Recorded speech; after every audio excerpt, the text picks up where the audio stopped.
नमस्कार विद्यार्थी मित्रांनो, आता आपल्याला बघायचं आहे समरूप त्रिकोण, सिमिलर ट्रायंगल, प्रकरण क्रमांक 3, त्रिकोणामधला शेवटचा भाग. आता हे समरूप त्रिकोण जे आहेत, समरूप त्रिकोण याचा नेमका अर्थ काय, समरूप त्रिकोण आणि एकरूप त्रिकोण याच्यामध्ये नेमका फरक काय, हे आपण या ठिकाणी शिकणार आहोत. आणि समरूप त्रिकोणाचे गुणधर्म काय आहेत, दोन समरूप त्रिकोण हे कसे असतात हे आपल्याला या ठिकाणी बघायचे आहे. तर बघा, आता या ठिकाणी तुम्हाला समरूप त्रिकोणांमध्ये मी दोन प्राणी दाखवतो. हा एक झेब्रा तुम्हाला सर्वांना माहिती आहे, आणि दुसरी आकृती तीच आकृती आहे पण ती लहान आहे. आता ह्या दोन्ही आकृत्या जर आपण बघितलं तर यांचे आकार आपल्याला सारखेच दिसतात. दोन्ही चित्रांचे आकार सारखेच आहे. त्यांचं बॅकग्राऊंड असेल, त्यांची लांबी रुंदी असेल, ही एक ठराविक प्रमाणात सारखी, म्हणजे दिसायला हे दोन्ही सारखे आहेत. आता हे जे मोठं चित्र आहे, या मोठ्या चित्राचा जर आपण त्या झेब्राची लांबी मोजली, ही रेषा काढली, बघा आपण ही लांबी मोजली, समजा ती लांबी आहे 14.8 सेंटीमीटर, आणि दुसऱ्या चित्रातली जी लांबी आहे ती आहे 7.4 सेंटीमीटर. मग आता या ठिकाणी त्यांच्या पुढच्या आणि मागच्या पायांमधलं अंतर मोजू, आणि हे अंतर मोठ्या चित्रामध्ये आहे समजा 8.8 सेंटीमीटर आणि लहान चित्रामध्ये आहे 4.4 सेंटीमीटर.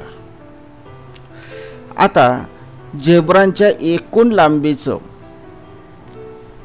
झेब्राचे एकूण जी काही लांबी आहे याचा लांबीचा आपण गुणोत्तर घेऊ. झेब्रांच्या शरीराच्या लांबीचे गुणोत्तर, ratio of length of body of zebra. मग ते जर गुणोत्तर घेतलं तर काय येईल, 14.8/7.4, 14.8/7.4 हे गुणोत्तर येईल. आणि याला जर आपण अतिसंक्षिप्त रूप दिलं तर अतिसंक्षिप्त रूप देताना हे दशांश चिन्ह काढून टाका. दशांश चिन्ह काढून टाकलं की 148/74 येईल. म्हणजेच थोडक्यात दशांश चिन्ह काढायचं म्हणजे काय करायचं आहे, अंशाला आणि छेदाला 10ने गुणायचे. 14.8ला जर 10ने गुणलं तर 148 येतात, आणि 7.4ला जर 10ने गुणलं तर 74 येतात. आणि याला अतिसंक्षिप्त रूप जर दिलं तर ते येईल 2/1. 74 1 74, 74 दुने 200, 148. आता त्यांच्या बाजूंच्या जे पाय आहेत, पुढचे आणि मागचे पाय, यामधील जे अंतर आहे त्यांचं गुणोत्तर घेऊ, म्हणजे झेब्रांच्या पायांच्या अंतरामधील गुणोत्तर, ratio of distance between legs. आणि यांचं गुणोत्तर घेतलं तर काय येईल, 8.8/4.4. हे दशांश चिन्ह काढून टाका, म्हणजे 8.8ला 10ने गुणा, 4.4ला 10ने गुणा, म्हणजे काय येणार आहे, 88/44 येईल. आणि 88/44 याला जर अतिसंक्षिप्त रूप दिलं तर 44 1 44, आणि 44 दुने 88, म्हणजे 2/1. ही दोन्ही गुणोत्तर येतात 2:1. अशाच प्रकारे तुम्ही ह्या झेब्रांच्या उंचीचं गुणोत्तर घेतलं, चेहऱ्याच्या लांबीचं गुणोत्तर घेतलं तर ते किती येणार आहे, 2:1 येणार आहे. म्हणजे थोडक्यात काय की हे जे मोठं चित्र आहे, हा जो मोठा झेब्रा आहे, ह्या चित्राचं जेव्हा आपण लहान चित्रात रूपांतर करतो, आणि ते रूपांतर करत असताना जर त्यांची लांबी उंची ही जर प्रमाणात कमी केली तर आकृती दिसायला बदल होत नाही, फक्त ती आकाराने लहान किंवा मोठी असते. अशा ज्या आकृत्या असतात त्या आकृत्यांना म्हणतात समरूप आकृत्या, सिमिलर फिगर्स. मग ह्या ज्या समरूप आकृत्या आहेत अशाच प्रकारे आपल्याला त्रिकोणांमध्ये सुद्धा सांगता येतं. आता त्रिकोणांमध्ये बघा, एक त्रिकोण आपण घेऊ, त्रिकोण ABC, आणि त्या त्रिकोणाच्या बाजू घेऊ.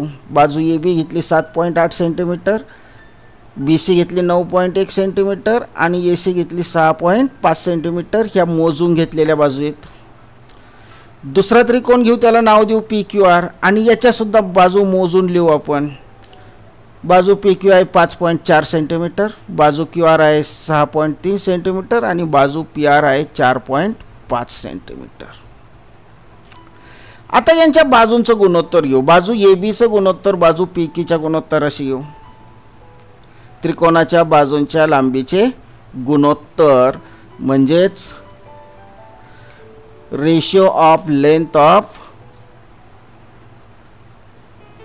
साइड्स ऑफ ट्रायंगल, म्हणजे AB छेद PQ. AB या बाजूचं गुणोत्तर PQ या बाजूशी घेऊ आणि ते गुणोत्तर काय येईल, म्हणजे AB ची किंमत आहे 7.8 छेद PQ ची किंमत आहे 5.4. याला 10 ने गुणा म्हणजे काय येईल 78 छेद 54. 7.8 ला 10 ने गुणलं तर 78 येईल, 5.4 ला 10 ने गुणलं तर 54 येईल.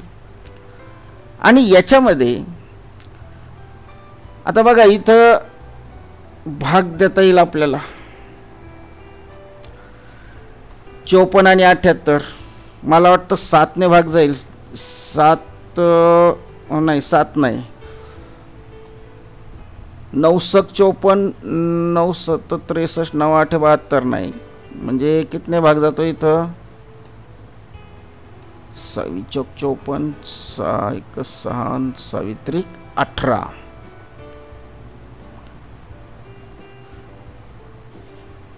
म्हणजे 6 ने भाग जातो बघा.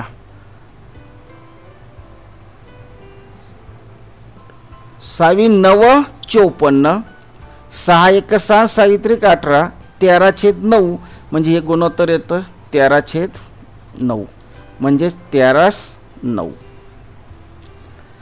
त्यानंतर बाजू BCचं गुणोत्तर बाजू QRच्या गुणोत्तर अशी घेऊ, म्हणजे बाजू BC छेद बाजू QR. म्हणजे BC ची किंमत आहे 9.1 आणि QR ची किंमत आहे 6.3, म्हणजे 9.1 छेद 6.3. 9.1 आणि 6.3 ला प्रत्येकाला 10 ने गुणा म्हणजे 91 छेद 63 येईल.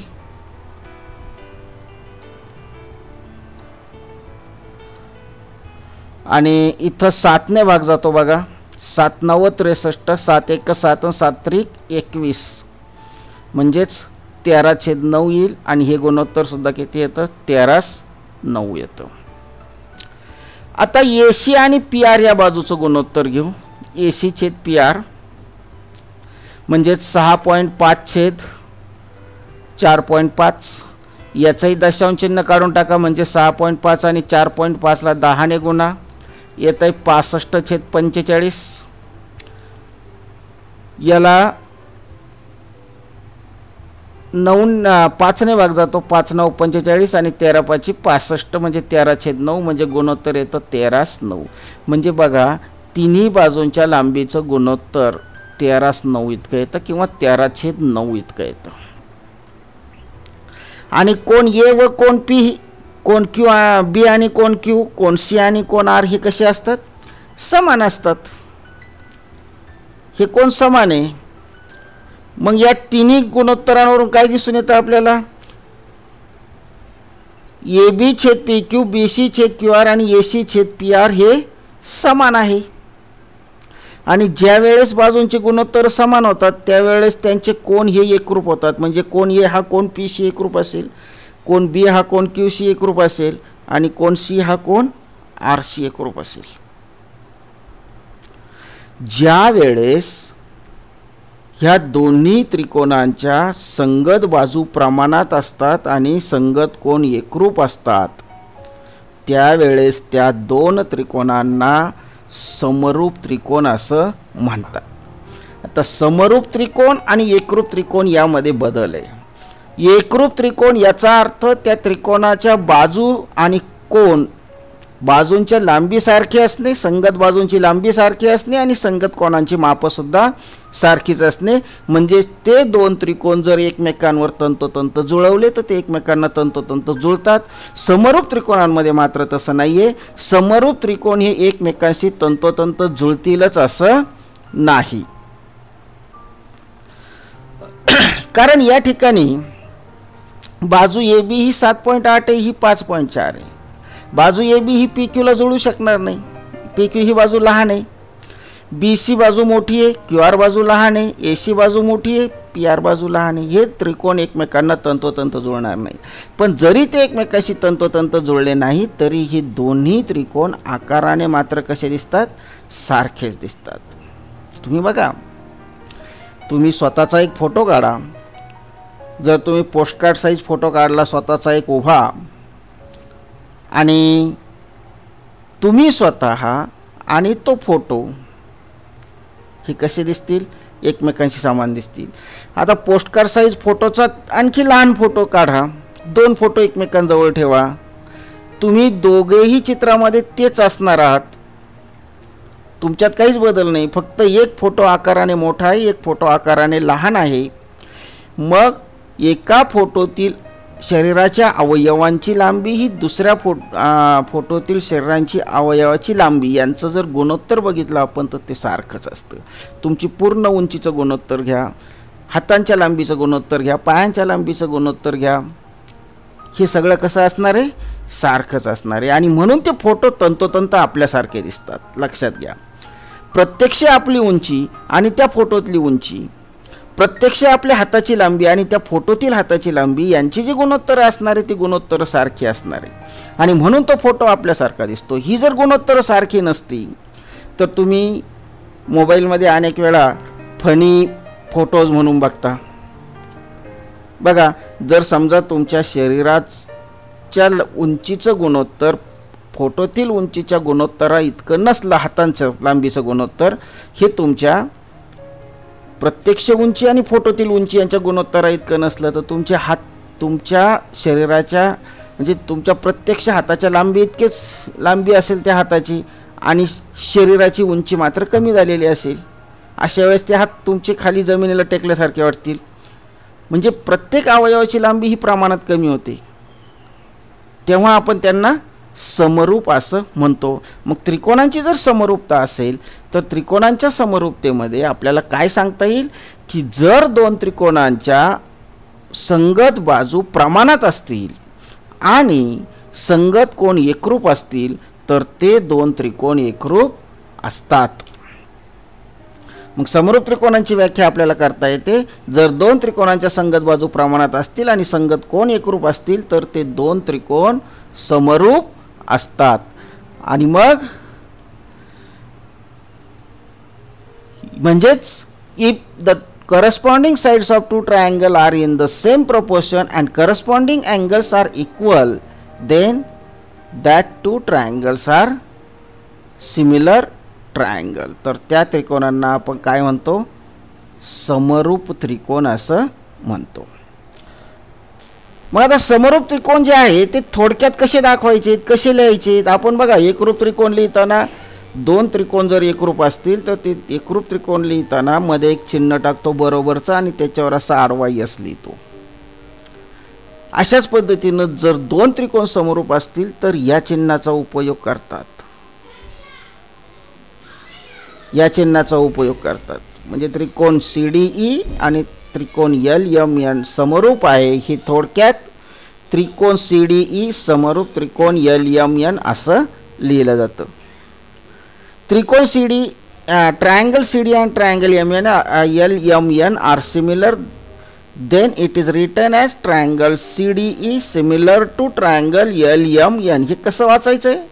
त्रिकोण CDE समरूप त्रिकोण LMN म्हणजे triangle CDE similar to triangle LMN अशा पद्धतीनं हे वाचायचं आहे. मग जर दोन त्रिकोण एकरूप समरूप असतील, मग समजा त्रिकोण CDE आणि त्रिकोण LMN समरूप आहे. त्रिकोण CDE समरूप त्रिकोण LMN म्हणजेच if triangle CD is similar to triangle LMN. जर दोन त्रिकोण समरूप असतील तर त्यांच्या बाजू ह्या प्रमाणात असतात. म्हणजे CD छेद LM CD upon LM, DE छेद MN म्हणजे DE अपॉन MN, CE छेद LN याचाच अर्थ CE अपॉन LN. आणि त्यांचे संगत कोण एकरूप असतील. म्हणजे कोण C बरोबर कोण L, angle C is equal to angle L. कोण D बरोबर कोण M, angle D is equal to angle M. व कोण E बरोबर कोण N म्हणजेच angle E is equal to angle N. म्हणजे दोन त्रिकोण जर समरूप असतील तर त्यांच्या संगत बाजू प्रमाणात असतात आणि संगत कोण एकरूप असतात. हे आपल्याला या ठिकाणी सांगता येतं. If two triangles are similar then corresponding sides are in proportion and corresponding angles are congruent. मग जर दोन त्रिकोणांच्या संगत बाजू प्रमाणात असतील तर काय होईल, त्यांचे संगत कोण एकरूप असतील. आणि जर दोन त्रिकोणांचे संगत कोण एकरूप असतील तर त्यांच्या संगत बाजू प्रमाणात असतील. मग जर त्रिकोणांच्या संगत बाजू प्रमाणात असतील तर त्यांचे संगत कोण एकरूप असतात. म्हणजे त्रिकोण ABC आणि त्रिकोण PQR मध्ये जर असं असेल की AB छेद PQ बरोबर BC छेद QR बरोबर AC छेद PR असे जर बाजूंमधील त्यांचा संबंध असेल, म्हणजेच बाजूंची गुणोत्तर सारखी असतील तर त्यांचे संगत कोण एकरूप होतात. म्हणजे कोण A आणि कोण P एकरूप होतो, कोण B आणि कोण Q एकरूप होतो, कोण C आणि कोण R एकरूप होतो. If corresponding sides of two triangle are in proportion then corresponding angles of that triangle are congruent. मग तेच मी इथं सांगितलेलं आहे. In triangle ABC and triangle PQR if AB upon PQ is equal to BC upon QR is equal to AC upon PR then angle A congruent angle P, angle B congruent angle Q and angle C congruent angle R. म्हणजे या ठिकाणी जर म्हणजे लक्षात काय ठेवायचं आहे, जर दोन त्रिकोणांच्या संगत बाजू प्रमाणात असतील तर त्या त्रिकोणांचे संगत कोण एकरूप असतात. हे आपल्याला ध्यानात ठेवायचे. याच्या उलट जर दोन त्रिकोणांचे संगत कोण एकरूप असतील तर त्यांच्या संगत बाजू प्रमाणात असतात. हेही आपल्याला ध्यानात ठेवायचे. म्हणजे जर त्रिकोणांचे संगत कोण एकरूप असतील तर त्यांच्या बाजू प्रमाणात असतात. म्हणजेच त्रिकोण ABC व त्रिकोण PQR मध्ये जर कोण A एकरूप कोण B, कोण C एकरूप कोण R आणि कोण B एकरूप कोण Q असेल तर AB छेद PQ बरोबर BC छेद QR बरोबर AC छेद PR. म्हणजेच if corresponding angles of two triangle are congruent then corresponding sides of that triangles are in proportion. म्हणजेच in triangle ABC and triangle PQR if angle A congruent angle P, angle B congruent angle Q and angle C congruent angle R then AB upon PQ is equal to BC upon QR is equal to AC upon PR.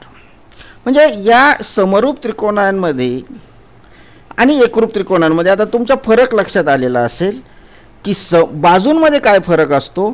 समरूप त्रिकोणांच्या बाजू ह्या प्रमाणात असतात तर एकरूप त्रिकोणांच्या संगत बाजू ह्या सारख्याच लांबीच्या असतात. लक्षात घ्या, समरूप त्रिकोणांच्या संगत बाजू ह्या प्रमाणात असतात तर एकरूप त्रिकोणांच्या संगत